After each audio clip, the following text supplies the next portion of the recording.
জীবনে প্রথমবারের মতন বনরুটি বানাতে যেয়ে 50% পাস করছি, 50% ফেল করছি, বুঝছেন? 50-50। আসসালামু আলাইকুম, কেমন আছেন সবাই? আশা করি ভালোই আছেন। আমিও আপনাদের পর আলহামদুলিল্লাহ ভালো আছি। আজকে আমি বনরুটি বানানোর রেসিপিটা আপনাদের সাথে শেয়ার করব। আর আমি যে ভুলটা করছি সেই ভুলটা যেন আপনাদের না হয় সেটাও আপনারা জেনে নেবেন। তো ভিডিওটা কিন্তু সম্পূর্ণ দেখতে হবে, তা নাহলে কিন্তু বুঝতে পারবেন না আমি কোন জায়গায় ভুল করছিলাম।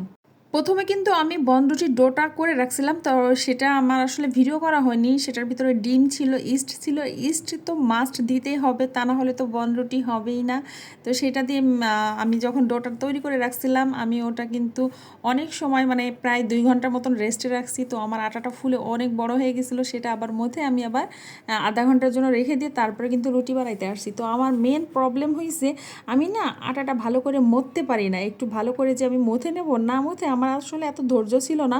আমি তাড়াতাড়ি রুটি বানানোর জন্য মানে বনরুটিটা কেমন হবে এই দেখার জন্য খুব উত্তেজনা কাজ করছিল, এই জন্য খুব তাড়াতাড়ি রুটিটা বানিয়ে ফেলছিলাম। আর আমি বানানোর সময় কিন্তু একটু সাদা তিল ব্যবহার করছি, আমার ঘরে ছিল যেহেতু। 2টা রুটির উপরে তিলটা ব্যবহার করছি মানে দেখার জন্য আসলে কেমন হয়। কিন্তু ভালোই হয়েছিল রুটিটা, কিন্তু আমার ভুলেই আমার এই সর্বনাশটা হয়েছে। মানে আমি 50% ফেল করছি, তা না হলে আমি 100%ই পাস করে যেতাম। ঠিক আছে, যাই হোক, না ঠকলে তো আছে বলে না যে করা যায় না। আমি ভুল করছি বলেই তো শিখতে পারলাম যে পরবর্তীতে যাতে আমার এই ভুলটা না হয়। তো যাই হোক, আমার কিন্তু মেন ভুলটাই হয়েছে তেলটা বেশি গরম হয়ে গেছিলো। আমি চুলার পরে তেল দিয়ে রাখছিলাম, এই তেলটা বেশি গরম হয়ে মানে গেছিলো। আর আমি চুলার জালটা যে একটু কমাই দেবো সেটা না দিয়ে পুরোই মানে বেশি একদম পাওয়ার হয়ে গেছে। তখন আমার রুটিটা কি হয়েছে, ওপর থেকে ঠিকই হয়েছে কিন্তু ভিতরে রুটিটা কাঁচা থেকে গেছে।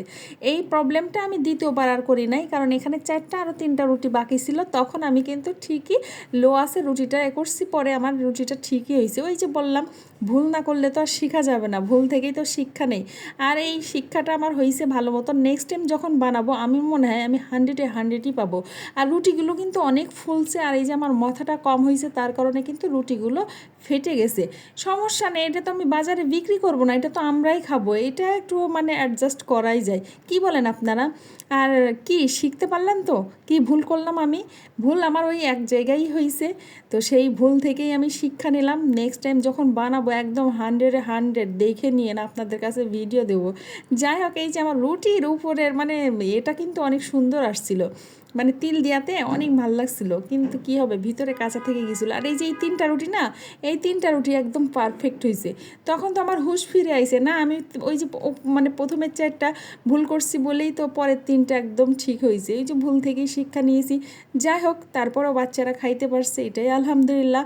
আর এই যে দেখায় আমার প্রথম রুটির ভিতরে দেখছেন কাঁচা, এই কাঁচা দেখে তো মনটা একদম পুরোই ভেঙে গেছিলো। মনটা যতই ভাঙুক রুটি কিন্তু ফেলে দিইনি। এই যে 2 টুকরো করছি না, এই 2 টুকরো করে করে আবার পরবর্তীতে রুটিটা তেলের ভিতর সেঁকে নিয়েছি।